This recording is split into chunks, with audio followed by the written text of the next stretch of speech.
Hello, everyone. My name is Jean-Baptiste Meilhan, and I live and work in Grenoble in the French Alps.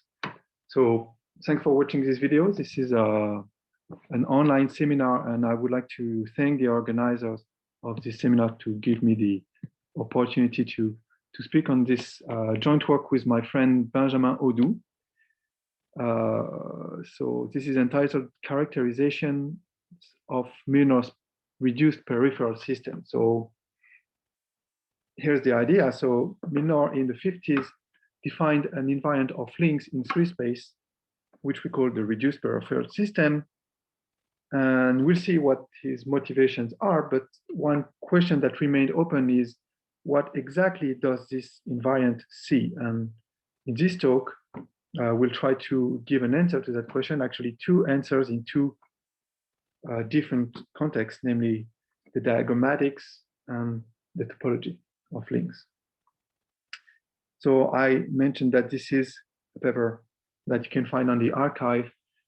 And if you have any question about this talk or about the paper more generally, feel free to send an email to either Benjamin or I.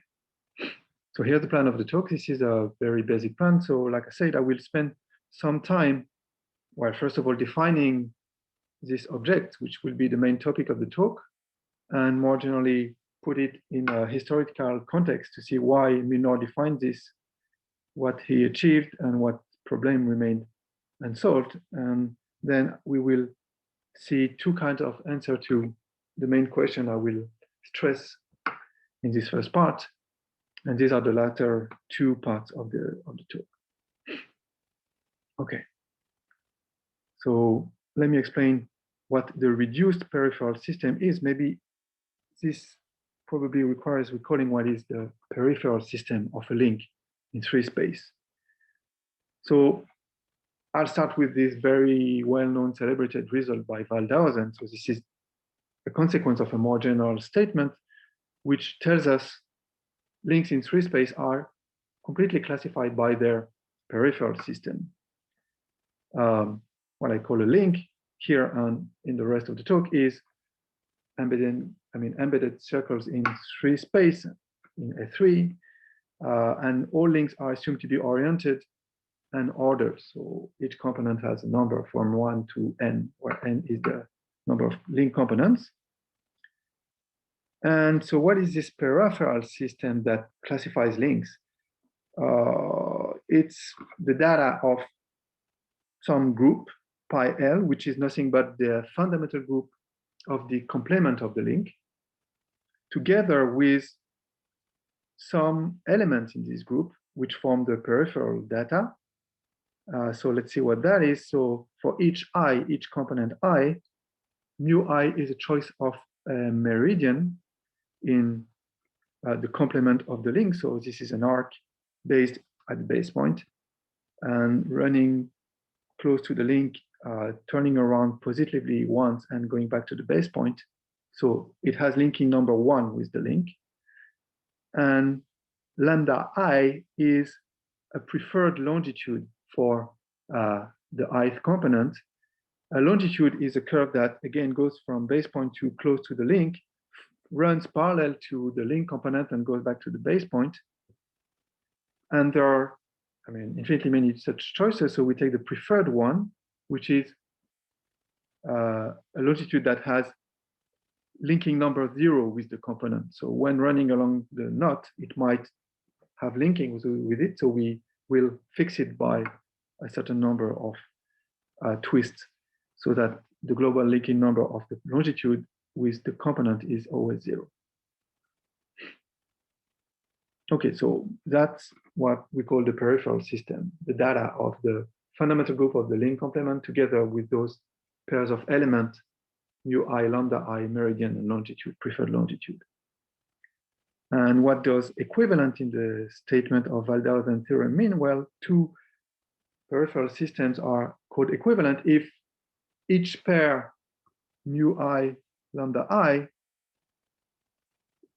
is conjugate by a single element to another pair, mu I, lambda I. So 2 peripheral systems are equivalent if for each I there is a conjugating element that relates both the longitude and the meridian of that component.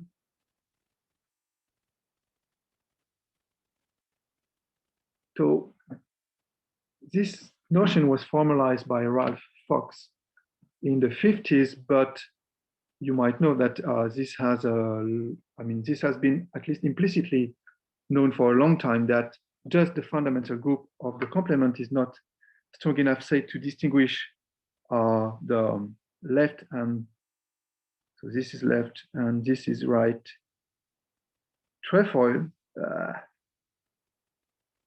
So these two copies of the trefoil have isomorphic fundamental group, but they are different knots, and this is distinguished by essentially the peripheral system. So this is the essence of the proof of Max Dehn at the beginning of the 20th century, where he showed that an automorphism of this fundamental group that maps meridian to meridian must map the longitude to the inverse of the longitude. So it does not preserve the pair meridian longitude, and therefore this is an obstruction to be equivalent for those two knots.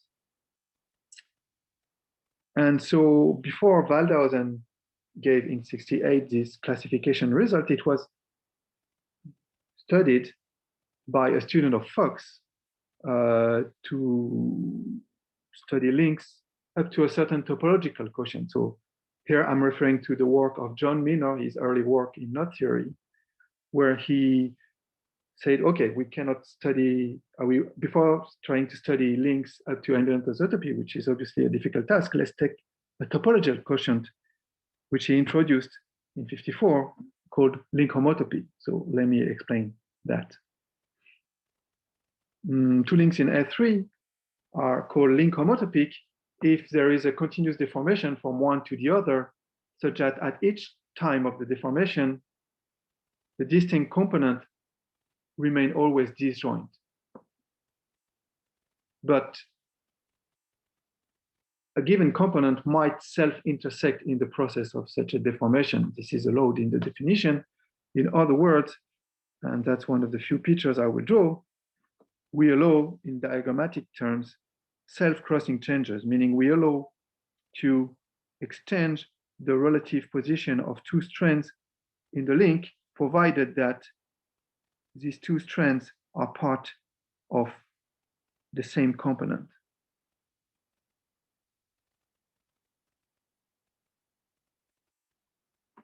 Okay? So in some sense, this is saying we study links up to knot theory, because, you know, by self-crossing changes, you can make any knot trivial, and the only information that remains is a global knotting of the link that is not just given by the individual knotting of each component.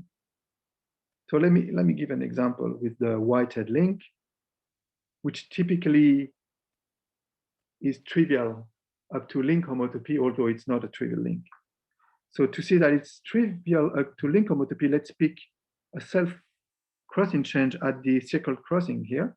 So we do exactly what was shown in the previous slide.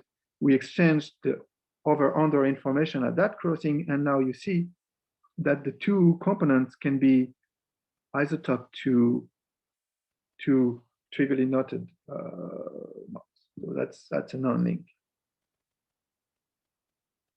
So this is, I mean, a strong quotient. Like I say, this is not a trivial link, but up to link homotopy, it becomes trivial. But some information remains, and this is what Minor tried to study.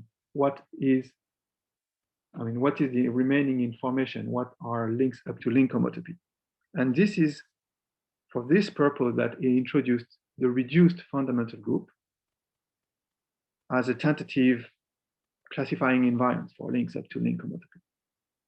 So what is reduced fundamental group? So the reduced peripheral system is extracted from this quotient of the fundamental group of the link complementary. Remember this pi L we had. Now we take the quotient by the normal subgroup generated by all relations of the form any generator, any meridian mu I, is allowed to commute with any of its conjugates. So I said generator because, as you might know, the fundamental group of the link exterior is generated by a choice for each component of a single meridian.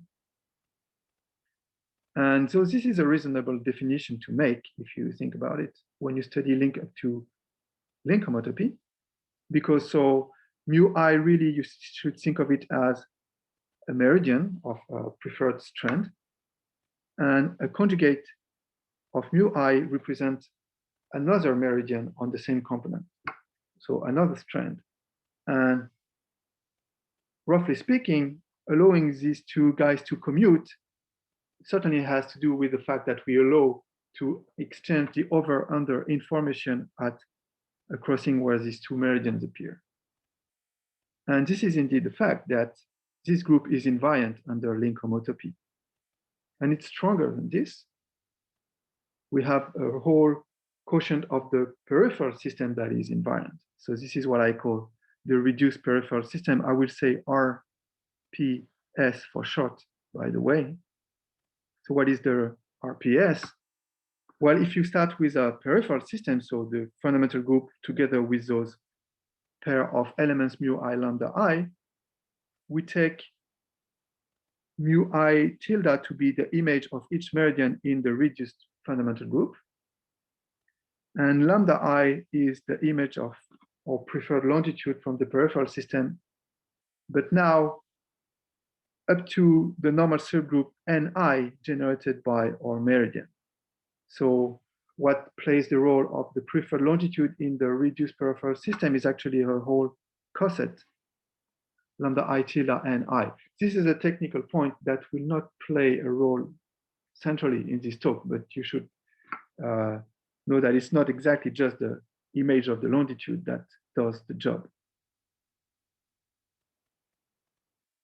And so again, what Meilhan showed is that this data, the reduced group together with the reduced peripheral elements, is a link homotopy invariant, and moreover, it's strong enough to fully classify links up to link homotopy for at most 3 components. And this is where Meilhan's work stops. So it was at this time unknown whether this invariant could do the job for a higher number of components. So this study was, after some pause, continued by Jerry Levin in the late 80s. And what he did is he achieved a classification up to link homotopy for links for links of 4 components. And so to do this, he actually introduced a refined reduced peripheral system. And I should only say that the refinement lies exactly in the coset that defines the reduced longitudes. I will not explain this in details. Let me just say that Levin does not claim, actually he asks whether Meilhan's original invariant was already enough to do this classification. And it was a question that was answered by Hughes, a student of Levin, 5 years later, by showing that actually no, reduced peripheral system does not classify links up to link homotopy with 4 or more components. To do this, Hughes exhibited a pair of 4 component links, which are the braid closure. So braid closure is just connecting endpoint to endpoint those braids. So here we have 2 4 component links, and Hughes showed that these are not link homotoping using Levin's refinement, but algebraically he could show that those 2 links have equivalent reduced peripheral systems. So Meilhan construction does not distinguish these 2 4 component links, although they are not link homotopic. So the reduced peripheral system is not, oops, that's too early, is not a complete invariant of link homotopy. So we'll go back to that later. This was a little aside, which is important in that story I'm telling you about link homotopy classification. Before Hughes' paper, a full link homotopy classification was achieved and by full I mean for any number of components, by a rather different approach, although it's still very much based on minor invariance. This is the approach taken by Habegger and Lin. And what they actually did was to classify not links, but string links up to link homotopy. You should think of string links as links with boundary, essentially. So these are embedded intervals in the solid cylinder, and the cylinder has standard points on the lower and upper disk, and the intervals are embedded so that it goes from first point to below to first point above, second point is connected to second point, and so on. So this contains pure braids, as you see, but it's not necessarily monotonic, so it contains things that are more complicated. Anyway, Habegger and Lin classified string links up to link homotopy, then showed exactly what it means for two links to have same string link presentation up to link homotopy. So this is a non-direct classification. And well, as a summary, we have this reduced peripheral system, which is really a quotient of the actual peripheral system, if you like. It's a strong link homotopy invariant that does fully classify it for 2 or 3 components, but there is a slight gap that makes it not a complete invariant. It does not distinguish link homotopy classes for 4 or more components. And this slight gap is exactly what we wanted to understand with Benjamin. In other words, we wanted to understand what is the actual information that is contained by this reduced peripheral system. This is not link homotopy, as we saw. This is something that is implied by link homotopy. But how can we describe it? And these are the two next section. We will give a diagrammatic and a topological characterization. So let me give the full statement here, and the rest of the talk will be about explaining that statement. So our result says that two links have equivalent reduced peripheral system if only if they are SV equivalent as welded links. So there are two terms in orange here that I need to explain for this statement to make sense. This will be done in part 2. And this is the diagrammatic characterization. So we will see this is completely diagrammatic. And there's another equivalent, which is a topological characterization. And so we will see that a link can be promoted to a immersed 3-manifold in 4 space, which we call their span dot, and for which there is a notion of link homotopy, which is exactly what is seen by the reduced peripheral system. So this will be done in part 3. And the upshot is, in fact, this invariant of minor sees topological information that live in 4 dimensions, in 4 space. But okay, let's focus on the first half of the statement and give the characterization in terms of diagrams by going through welded theory. Yes, this is a long slide, so let's take some time here. You may be familiar with virtual knot theory. Well, welded knot theory is a quotient of virtual theory. So definition is very similar. We just add a move to virtual knot theory. Let's see all of this. So what I call a welded link is a virtual diagram. So it's an immersion of circles in the plane. So generically, these contain finitely many transverse double points. And these double points are labeled either as a real crossing, like in classical diagrams we saw so far, or a virtual crossing, which is this double point with a circle, circled with a circle. All right, and so we want this to generalize knot theory. So certainly we should regard those pictures up to the usual Reidemeister moves. But now we have virtual crossing, so we will introduce extra moves involving those virtual crossings. So first of all, there are the virtual versions of Reidemeister move, where all crossings are now virtual. So these are the strict analogs of Reidemeister moves. And there are two moves that involves both real and virtual crossing. One is called the mixed move, which allows for a strand with two virtual points to pass through a real crossing. And if we stopped here, this would be the definition of a virtual, well, that's terrible, virtual link.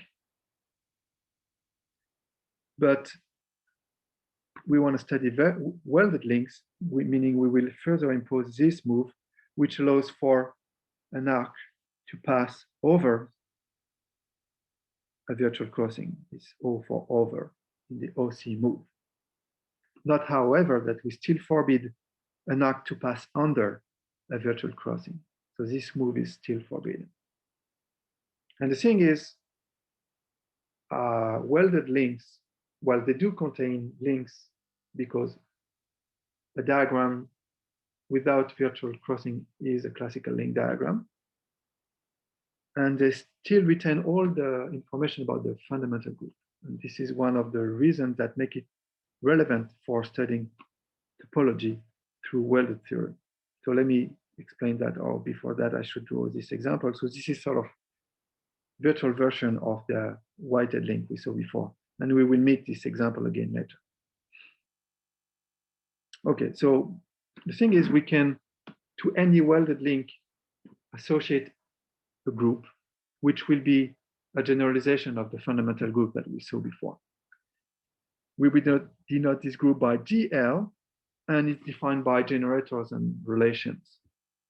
The generators are arcs, like in the Wirtinger presentation of the classical fundamental group, if you know that, except that now arcs are allowed to pass through any number of virtual crossings, and the only thing is that they must go from an undercrossing to the next undercrossing. So for example, in my diagram here, this whole path here is one arc, which we will call A in our example. So, and I think there are 4 arcs in my example. And now these arcs are subject to relations, one for each real crossing, because each real crossing involves now 3 generators here, A, B, and C, and they give rise to a conjugation relation of this form. So I gave only the relation for a positive crossing. There is a similar version for negative ones. You don't have to worry about that. So this is just the usual Wirtinger relation at real crossing, and we associate no relation for virtual crossings. So let's work out a little bit this example.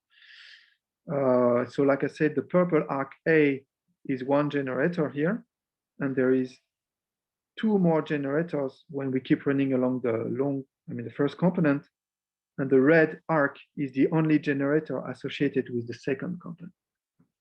And there are 4 crossings, 1, 2, 3, 4 here, which give rise to 4 relations of this form. So here is the group of this welded link. A good exercise would be to pause the video at this point and check that I didn't do any mistake, which is far from being sure. Okay, so we have this group, which, if you know Wirtinger relation presentation of the fundamental group of a classical link, is just a straightforward generalization. So this, in particular, coincides with the fundamental group for a classical link. And similarly, there is a natural way to extend the peripheral structure to welded links. So a notion of meridian for a welded link is just the choice of a generator, that is of an arc, among all the arcs of a given component. And the notion of preferred longitude, maybe we'll see this on an example, but it's a normalized, in a way I will explain, product of all generators we meet when we run along the component. And by meet, I mean passing under. And they're counted with the usual crossing sign. So let's go back to the previous example with now the definition here for the ice preferred longitude. We will run along the first, this component, starting at the arc A. And lambda 1, the first longitude, will be given. So when we run along A, the first over arc we meet is here at when we pass under the red arc B. So since this is a positive crossing, the word starts with B. Then we keep running and pass under the purple arc A, and this is a negative crossing, so there is a negative exponent here. And we keep running and pass under B again, this time negatively, until we get back to the starting point. So this is the word we get by running along the first component. And I mentioned a normalization to make it the preferred longitude. Well, we normalize by A, the starting arc, to the power the right, the number of self-crossings counted with signs. So again, this is a little bit technical, and if you don't know about this, this should be no problem for the rest of the talk. Okay, so as a summary, we have a generalization which is very natural and diagrammatic for the full peripheral system to welded links. And therefore, actually, for the reduced peripheral system by taking the reduced quotient and the natural images of meridians and longitudes. So all this construction of Meilhan go through for welded links. And like I said, classical links are contained in the world of welded links. They're just diagrams without virtual crossings. And this whole construction just recovers, in this case, the reduced peripheral system. Actually, and this is one of the very key points about welded and virtual theory, the set-wise inclusion of classical links into welded links turns out to be injective. And that's actually a consequence of what we just said here and Waldhausen theorem. So two classical links regarded as welded links, they have associated welded peripheral systems, but these peripheral systems fully classify classical links. So this tells you that two classical links regarded as welded, so if they're related by welded moves, then necessarily they are isotopic things as links, so related by classical right master move. All right. Now I need to explain SV equivalence, which was involved in the main theorem. Well, this is a simply defined relation in terms of the following move, which I call self-virtualization for SV. Two links are self-virtual equivalent if they're related by this move, which really resembles the link homotopy relation, except that now two strands of the same component, they can be replaced by, which meet at a classical real crossing, this crossing can be replaced by a virtual crossing. And the key point is that two links that are link homotopic are also self-virtual equivalent, because as you can see here, a self-crossing change is achieved by two SV moves, which just goes from a crossing, virtualize, and de-virtualize in the other way. And this is exactly what the reduced peripheral is, in fact. Before that, this was a remark about string links that I mentioned before. So in earlier works with Benjamin and Paolo Bellingeri and Emmanuel Wagner, we did study this SV equivalence for those string links I mentioned before. And in this case, these two relations turned out to be equivalent. It's strictly the same thing as link homotopy. And what we will see is that this is not the case for links, because actually the reduced peripheral system classifies welded links up to SV equivalent, which as a corollary tells you that two classical links regarded as welded links have equivalent reduced peripheral system if only if they are SV equivalent. Okay? So this is really a diagrammatic characterization which involves regarding our links, classical links, as part of a larger world, that of welded links. So in particular, what this is saying is that if you remember those two links that were exhibited by Hughes, what Hughes showed that the braid closures of those two braids, those two links of four components, are not link homotopic, but since they are equivalent reduced pair system, they must be SV equivalent, meaning there is a deformation that goes through the welded world that deforms one link into the other by a sequence of welded moves and SV equivalents. And this is something you can actually check, but we won't do it here. Okay, so that's a nice, I think, diagrammatic characterization of Miller's reduced peripheral system. Let me give you a very sketchy idea of the proof. So I think the key point is the following. A welded link, and therefore a classical link, when regarded up to SV equivalence, can be put in a really nice shape, which is really nice for understanding the fundamental. This nice shape is what I call a sorted link. So a sorted diagram is a diagram where essentially we separate all over arc and all under arc. So when you run, say, starting from some point here, along some component, and it will be true for each of the components, we first meet all underpassing arcs, classical ones, then all overpassing arcs. And of course, there can be some virtual crossings at first everywhere, but we can gather them all, like say here. So we do not really care about virtual crossings. They might be here, but the thing is that under arcs and over arcs are really separated, which means that we have a direct access to the fundamental group by generators and relation. And we will, by easy tips transformation, get a presentation with only one generator per component, which will be this arc here that goes over everyone before underpassing anyone. And okay, this is what I drew here. So this is the generator, preferred generator for each component. And the longitude will be given by writing, as we saw before, the word associated with each of the successive over arc we meet running along the component.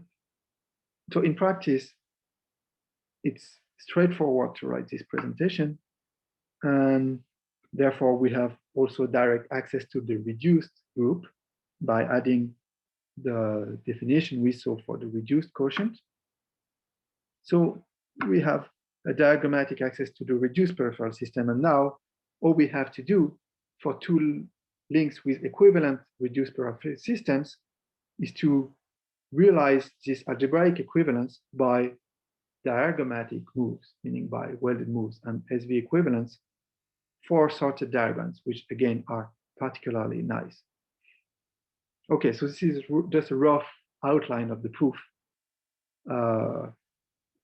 And essentially, the point was to highlight this feature here.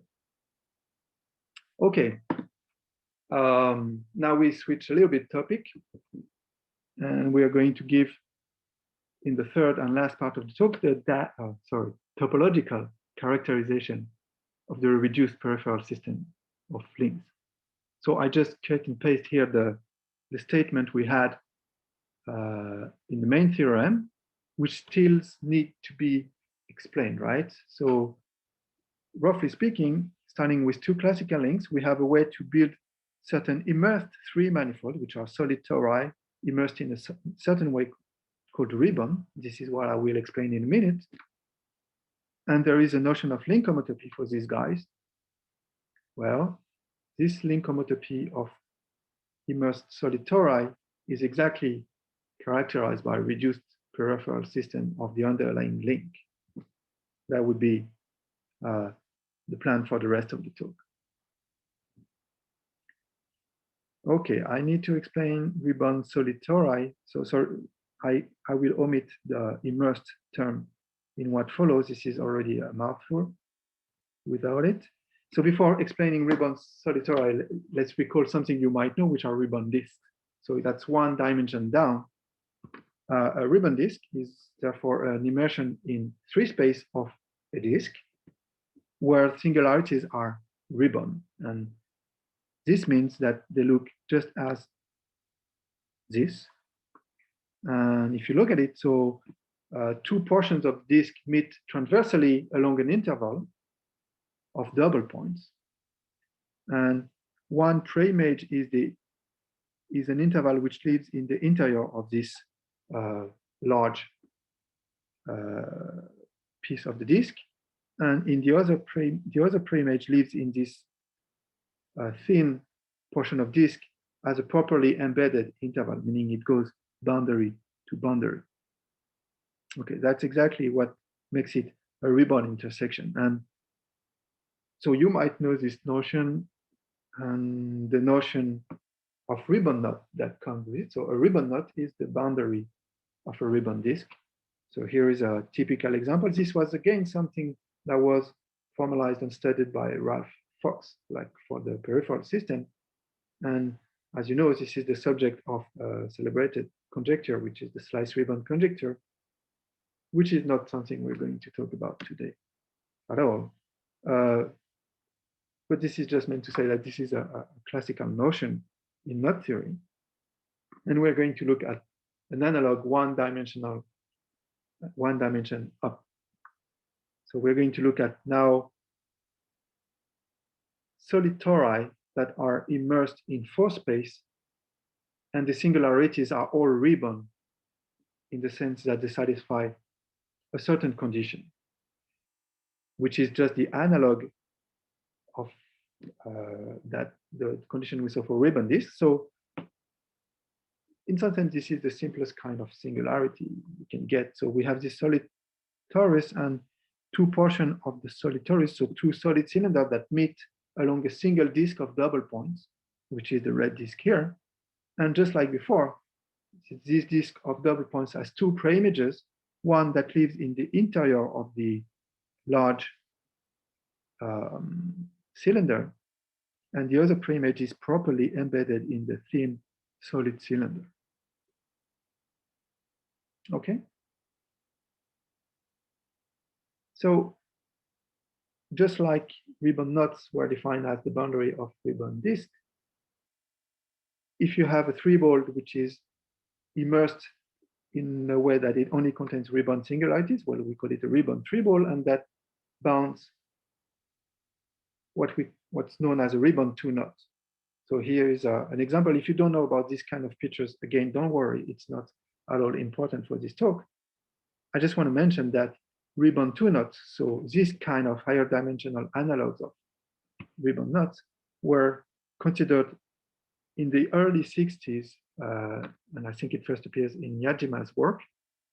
So basically, this tells you this kind of immersions and ribbon embeddings of surfaces in 4 space were studied from the early days of higher dimensional knot theory.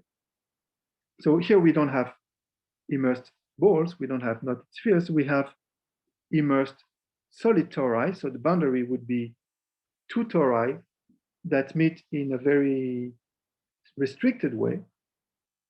The boundary of such a situation would be a crossing of ribbon 2 tori as depicted in this picture that Benjamin made. And so we will call this ribbon 2 tori. Okay, so the thing is, so far it has nothing to do with classical lengths, right? So now I have to explain you how to go from a link in 3 space to something of this nature. Well, this uses a very classical construction, which is due to Emil Artin in the 20s, which is called the span construction. So Artin defined, okay, I will recall a slightly modified version of Artin's span map. But the idea is, given a link in 3 space, we can spin it around a plane to produce an embedded torus in 4 space, a union of embedded tori, which turned out to be ribbon, exactly of the kind we saw in the previous slide. So this spun map is better explained by first thinking one dimension down again.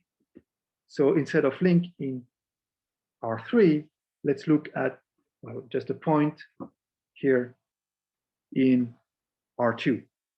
And we pick a real line, a copy of R that is disjoint from our point, and that can be used to spin the point around in R3.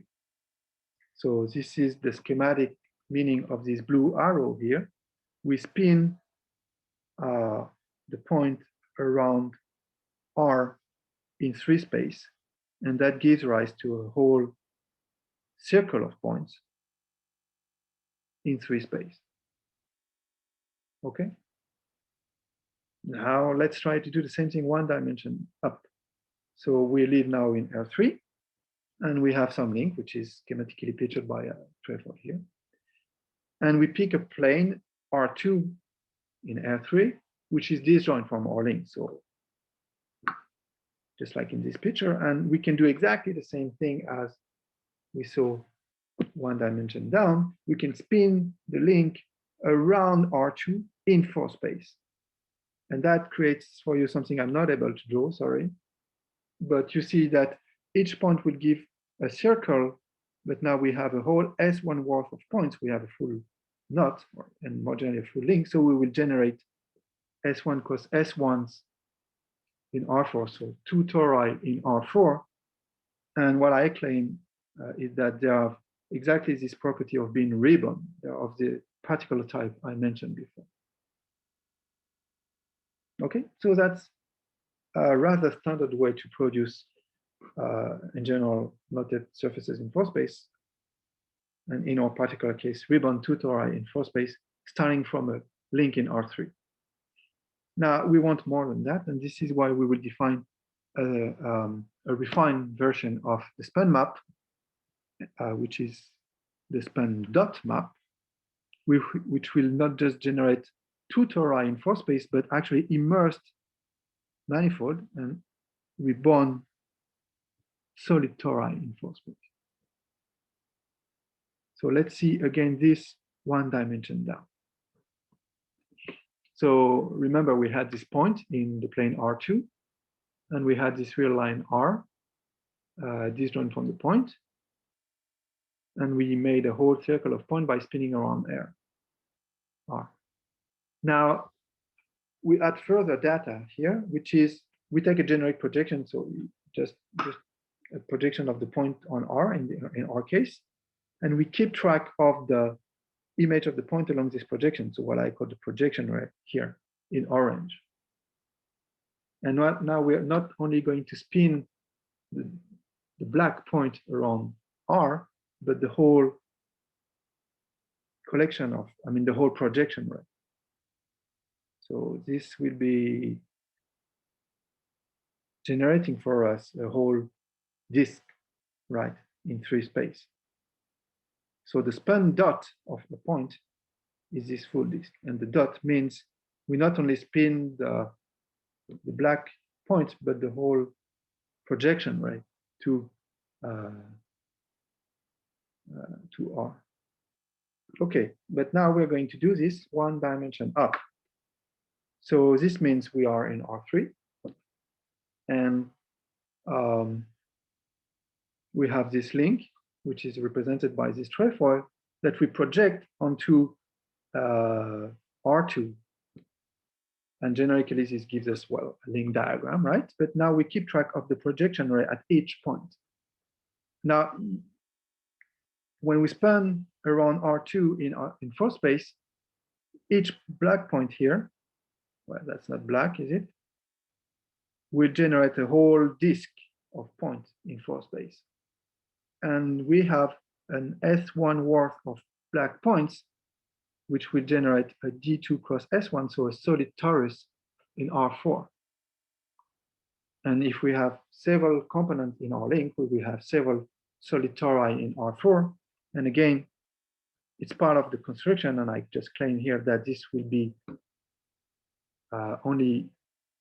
this will be ribbon immersed solitary. They belong to this ribbon category I defined. That's the span map we define by somehow refining the classical span map of RT. Now, we have these solitary in 4 space that are associated with our links, and we will regard them up to a notion of link homotopy, which is defined as follows. Well, there is a special kind of homotopy for ribbon immersed solitaries, which removes the self-singularity. So remember, the only singularities we have are those points of double list that are the ribbon singularities. Because link homotopy is about deforming a single component allowing somehow self-crossing changes, we will restrict our case. We will restrict to the case where this ribbon singularity involves 2 pieces of the torus that are from the same component. So it should be a self operation. And the homotopy we consider is simply pushing this singularity away from the interior of the large cylinder. So we push it until it meets the boundary and gets out of the large cylinder. This is the result of the homotopy shown here.